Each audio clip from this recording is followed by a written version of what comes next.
Mia! Ryan's panicked scream tore through the phone.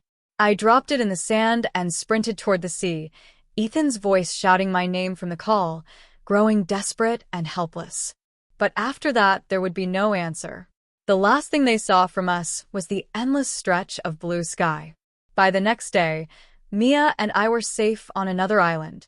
We lounged on deck chairs with wine in hand and face masks on, watching the news coverage.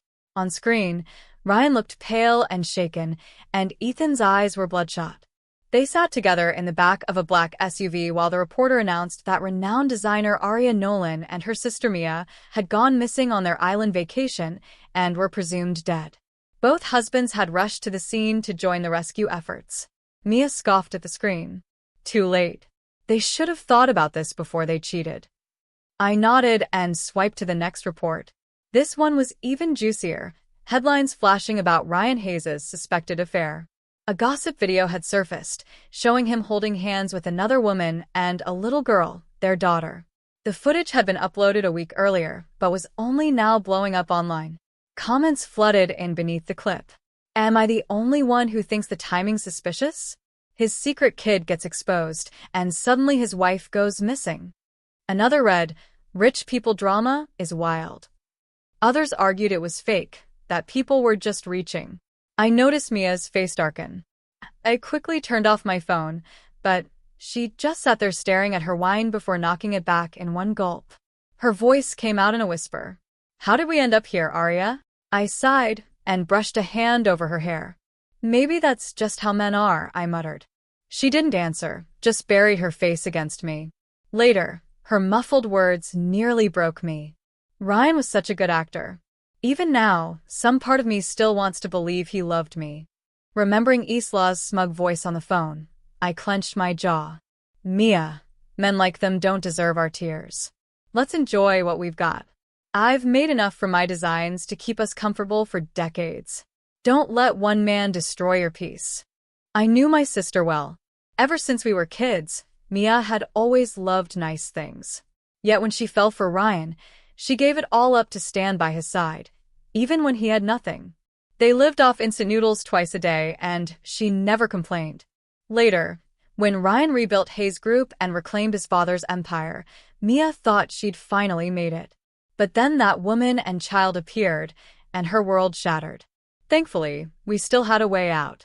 We spent the next several months traveling the world, laughing, healing, pretending our old lives didn't exist. Sometimes we'd catch glimpses of Ethan and Ryan in the news, still searching for us. First on the island, then across other countries.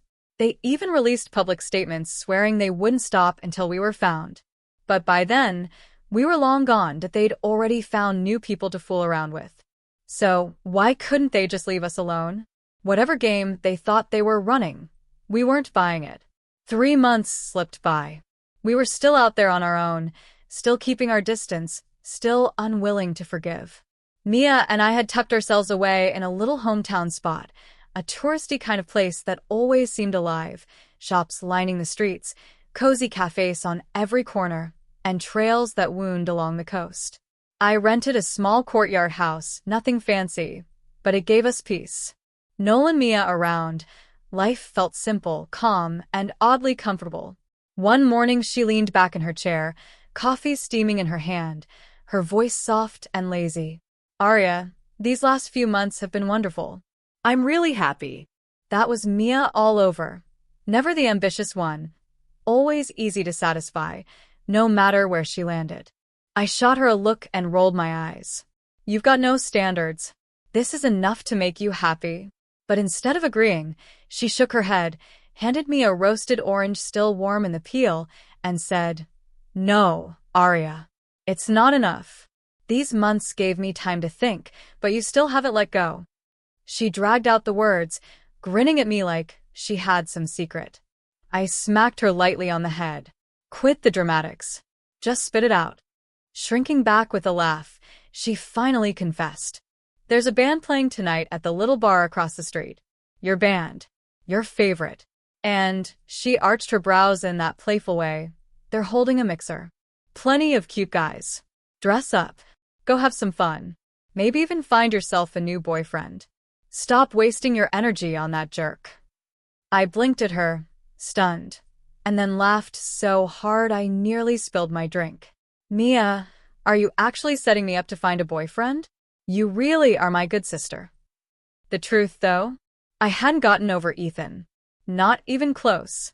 And Mia, who used to be so clueless, had clearly picked up on all the disappointment I thought I was hiding. That night, the two of us dressed up and headed across the street. Sure enough, my favorite band, Chasing Fire, was up on stage. The second I saw them, I screamed like a kid again. The little bar was jammed with fans waving glow sticks and handmade signs. I couldn't believe my luck. They'd been around for years, but live shows were rare now. I never thought I'd get to see them again. And then tap, tap, someone touched my shoulder. I turned and found a cute guy I'd never seen before. Black beanie, varsity jacket, jeans. Looked like a college kid. His smile was easy. His eyes lit up when he said, "Hey, you like Chasing Fire too?" Before I could get a word out, Mia jabbed me with her elbow and answered for me. "Yes. Aria loves them. You two probably have tons to talk about." The guy's grin widened. "That's awesome.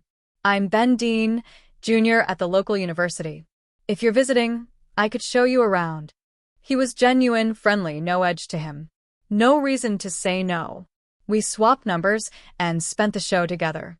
Ben even bought us drinks, keeping the conversation going the whole time, and Mia just sipped her glass, smirking like the proudest wingwoman alive. Then out of nowhere, she stood up with that same smirk. "Aria, I just remembered. My cat's probably still awake at home. I'll go check." It was the dumbest excuse I'd ever heard, but she was already heading for the door. The moment she opened it, her smile froze. A cold, unfamiliar voice cut through the noise. "Since when are you not allergic to cats?" Then came another voice, thick with hurt. "Ari, do I disgust you that much? You're really out here looking for someone else." I froze. Ben stared, confused, as two men stormed in. Before I could react, Ethan rushed over and grabbed me, pulling me into his arms. "Do you know how long I've been looking for you? Aria, why did you lie to me?" At first, I was just shocked, but the longer I stood there, the more disgust crept in. His arms felt wrong. His words felt empty. I shoved him off me hard. Ben, who didn't know our history, stepped in right away. "Who the hell are you? Can't you see she doesn't want this? Back off. This is harassment." Ethan scowled, his eyes locked on me. "Honey, aren't you going to explain?" I couldn't even put my feelings into words. At the door, Ryan had already pulled me aside, and hearing Ethan call me honey made Ben whip his head toward me, shocked.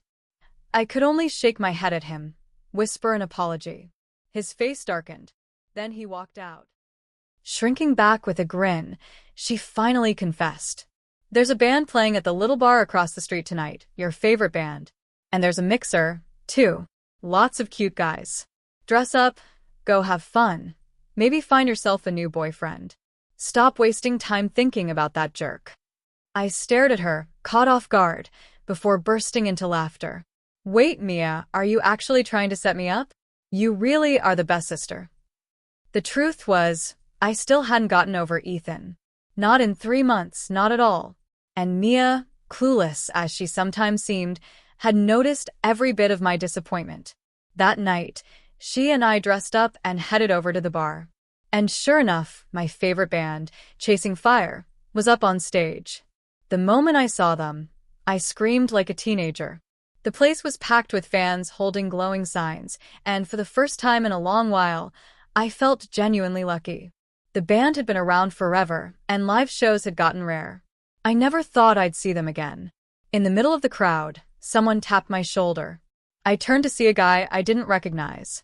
He was cute, wearing a black beanie, a varsity jacket, and jeans, looked like a college kid.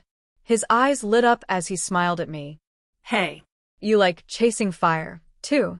Before I could say a word, Mia nudged me with her elbow and answered for me. "Yes, Aria loves them. You two probably have plenty in common." His grin widened. "Awesome. I'm Ben Dean, a junior at the university here. Are you traveling? I can show you around if you'd like." He was sweet, genuine, and honestly easy to like. There was no reason to turn him down, so we swapped numbers and ended up watching the whole show together. Ben even bought drinks for us, chatting the whole time while Mia giggled behind her glass like the perfect wingwoman. Then, out of nowhere, she stood up and smirked. "Arya, I just remembered. My cat at home isn't asleep yet. I better go check on it. You two have fun." Her excuse was laughably bad, but she was already heading toward the door. The moment she opened it, her face froze. A cold, unfamiliar voice cut through the music. "Aren't you allergic to cats?" When did that change? Then another voice followed, raw and trembling with emotion. "Arya, are you really disgusted with me now? You're already looking for someone else." I froze where I stood. Ben stared wide-eyed, clearly lost, as two men barged in. Before I could react, Ethan rushed forward and pulled me into his arms. "Do you have any idea how long I've been searching for you? Arya, why did you lie to me?" At first, I was too stunned to process it. But the moment I felt his arms around me, the only thing that rose in my chest was disgust. I shoved him off me hard. Ben immediately stepped between us, his protective instinct kicking in. "Who the hell are you? Can't you see she doesn't want this? Back off, this is harassment." Ethan frowned and looked at me desperately. "Honey, aren't you going to explain?" At the doorway, I saw Mia already being pulled away by Ryan. And when Ethan called me honey, Ben turned to me in shock. I could only shake my head, mumble a quick apology to him, and watch as his expression hardened. Nolan howled another word, he left. I spun back to Ethan, fury boiling up inside me. "How are you even here? Just a few days ago, the news said you and Ryan were overseas searching for us. So, what the hell are you doing standing here in front of our quiet little bar?" His pitiful mask slipped, his eyes reddening. "Arya, why did you and Mia disappear? Did I do something wrong?" That question was the final spark. "You're asking me? You know damn well what you did. If it weren't for your betrayals, Mia and I would have never gone so far as to fake our own deaths." I pushed past him, heading straight for the exit. He didn't grab me this time, but I could hear his footsteps trailing close behind. Out in the courtyard, I spotted Mia with Ryan. He had her by the hand, whispering something in her ear, but she was resisting, turning her face sharply away. I rushed over just in time to catch her voice, sharp and trembling. "I never thought you were this kind of man. If you've already gone that far, why keep chasing after me? Go stay with your mistress." I saw Ryan's face twist with pain at her words. But instead of backing off, he ignored her pushing and lifted her into his arms, carrying her straight toward the room. I lunged forward, ready to stop him, but before I could even take a step, an arm locked around my waist. Ethan spun me around, gripping my shoulders firmly, forcing me to look at him. "Arya, don't panic. Ryan won't hurt Mia. You have to trust me. Look at me." Of course, I knew Ryan wasn't going to physically hurt Mia. I'd just seen it in his eyes, that raw mix of hurt and tenderness. But that didn't erase the truth. He had betrayed her. He had a child, a daughter, already 4 years old, born outside of their marriage. And still, he looked at Mia like none of it had ever happened, like he hadn't torn her apart. From inside the room, voices grew louder, a storm of arguments tangled with sobs. I shot Ethan a hard, icy look and let out a bitter laugh. "Ethan, when you and Ryan decided to cheat, you should have known this day would come. If neither of you has the guts to admit it, then I'll do it for you." The second the words left my mouth, I saw his expression falter. My glare pinned him down until he finally stammered, "Arya, what are you talking about? Cheating? I swear, I've never betrayed you." His voice carried that stubborn sincerity, too steady to sound like a lie. And yet, for the first time, doubt crept into my chest. I narrowed my eyes at him, studying his face. "You're really going to deny it? You brought Isla into the company. You even bought her a luxury car. And Ryan, he's got a daughter 4 years old. He cheated on Mia before they were even married. The two of you are nothing but liars." Ethan's composure cracked. He stuttered, his face paling. "That's not true. What are you saying, Arya? Isla? What daughter? His reaction practically screamed guilt. Still, I knew him better than anyone. In public, he was polished, confident, a businessman who knew how to hold a room. But behind closed doors, he got flustered easily, stumbling over his words when we fought. And more than anything, he had never lied to me when we were alone. That's what left me unsettled. What do you mean? I found out ages ago. The moment Isla came back to the country, you bought her a Ferrari. And you're still denying it. Ethan's face tightened with frustration, his emotions twisting between anger and hurt. Honey, how could you think that? There's nothing between Isla and me. She's clingy, sure, but I turned her down a long time ago. And that Ferrari, it wasn't for me. Her father bought it. He just used my name. I frowned, my chest heavy with disbelief. If her father really bought it, why were you the one signing the papers? And what about the night before we left for the island? I called you. Isla picked up your phone and told me you were in the shower. That one hit him. Ethan blinked in shock, then quickly yanked out his phone. Isla's father lives overseas. She needed the car urgently, and he owed me a favor. He asked me to handle it, and in return he gave me a project on the condition that Isla would be its manager. As for the phone call, I don't remember it. Look, he scrolled through his call logs, then turned the screen to me. See? Nothing. No missed calls. If I'd seen yours, I swear I would have called back. My chest tightened. That call had happened. I knew it. Isla must have erased it. You were entertaining clients that night. I know. But when I called, Isla answered. She said you were in the shower. Even if nothing happened, why would she have your phone at all? Ethan grabbed my hand, his voice softer now. I really don't know. Yes, I was drunk that night, but I was still aware. After I saw the clients off, I went to the restroom. Maybe that's when she took it. Arya, I swear I never knew you called. I didn't want to disturb you that late, so I stayed at a hotel near the office. The driver dropped me off. When his explanations finally ran dry, silence settled between us. Ethan looked down, then slowly lifted his hand to my face, his palm warm against my cheek. Arya, we've been married 3 Arya, so you really are here?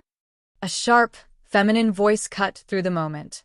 My head snapped around. Standing at the courtyard gate was Isla, dressed in white, her makeup flawless, a smug little smile on her face as she waved. What the hell was she doing here? My eyes darted back to Ethan, and I saw the same stunned expression on his face. We hadn't bothered to lock the gate earlier, and Isla had simply let herself in. She sauntered up to us with that sugary smile, dripping with fake innocence. Mr. Black, you left the hotel in such a hurry. I didn't expect you'd come straight here to find Arya. Then she turned her attention to me, her tone sickly sweet, full of false concern. When you said Arya had been here that day, I didn't believe it. I figured she was just being dramatic. Typical, right? But then she looked at me with this pitying stare. Arya, Mr. Black has been working so hard, searching for you nonstop. You've been so willful. He has to juggle work and finding you. It breaks my heart. Every word she spoke was loaded, calculated, full of subtle ambiguity.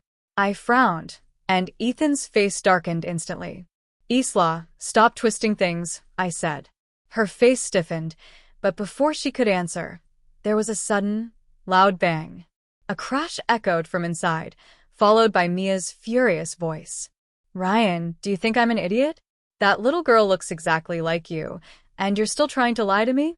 The next moment, Mia stormed out, grabbed my hand, and practically yanked me toward the exit.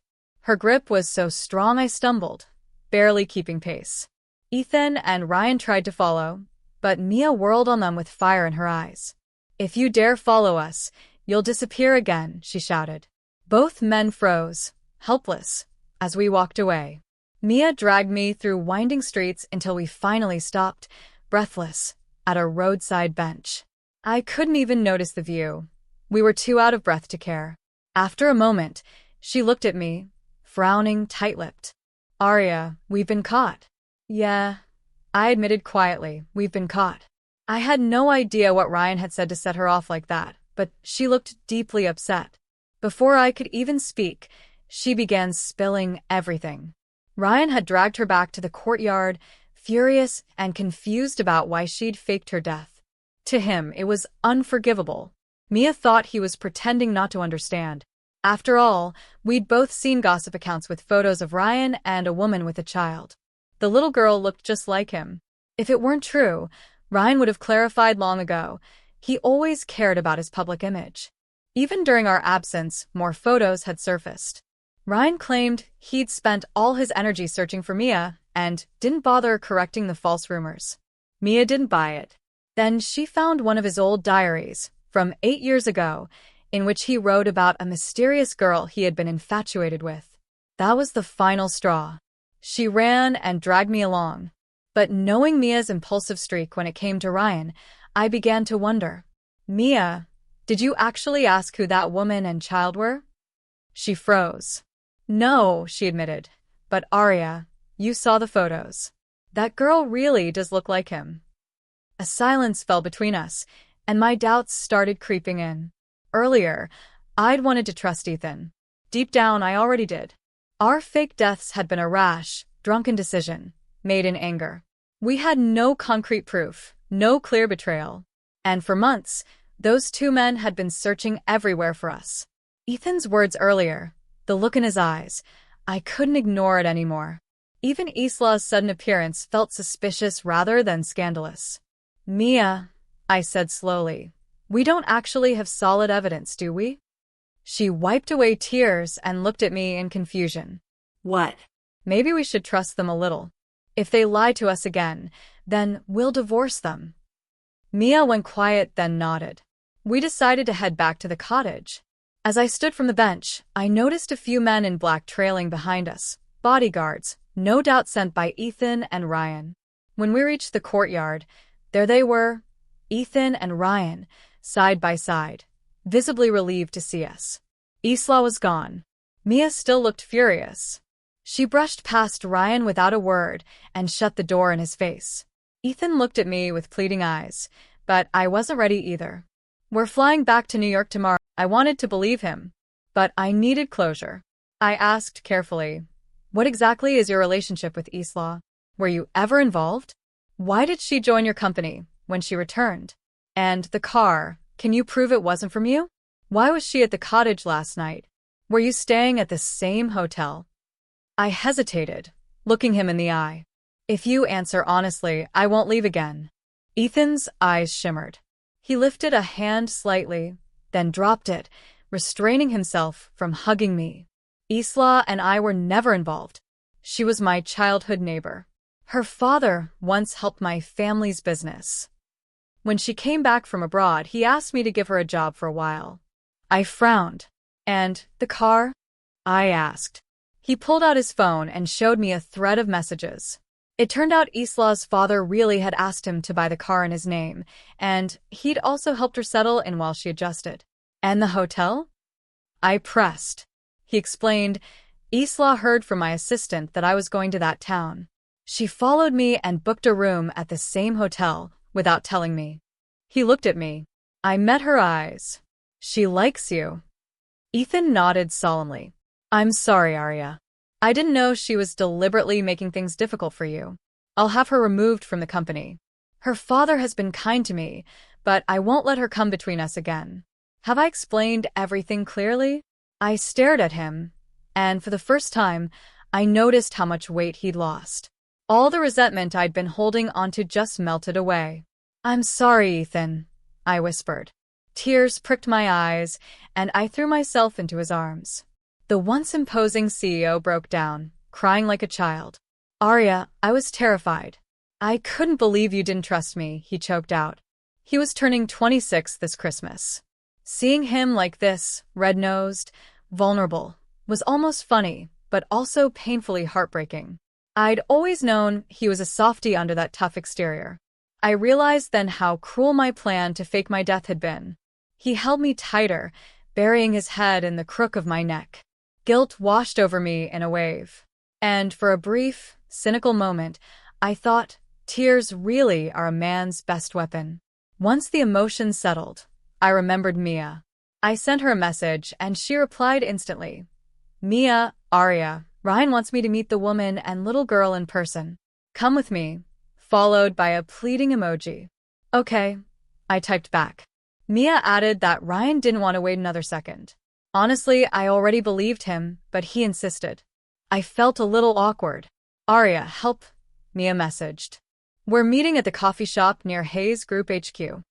I laughed and grabbed Ethan's hand, hurrying over. When we arrived, the woman and little girl were already seated across from Mia and Ryan. Mia waved urgently for me to join her. It was my first time seeing them in person. The little girl did look a bit like Ryan. Both mother and daughter seemed nervous, unsure what was happening. Ryan broke the silence. This is my father's new girlfriend, and that child is technically my half-sister.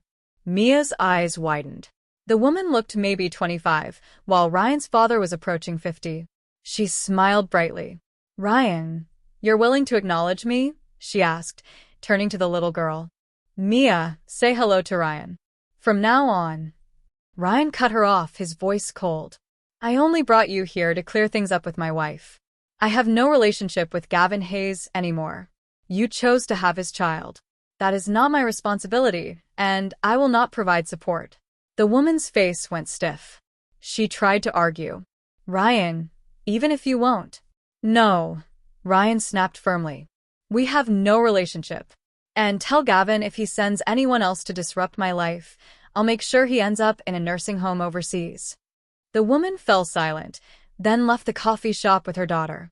Mia turned to Ryan, her eyes full of guilt and realization. So, she's not what I thought. Ryan nodded firmly. It was all a misunderstanding.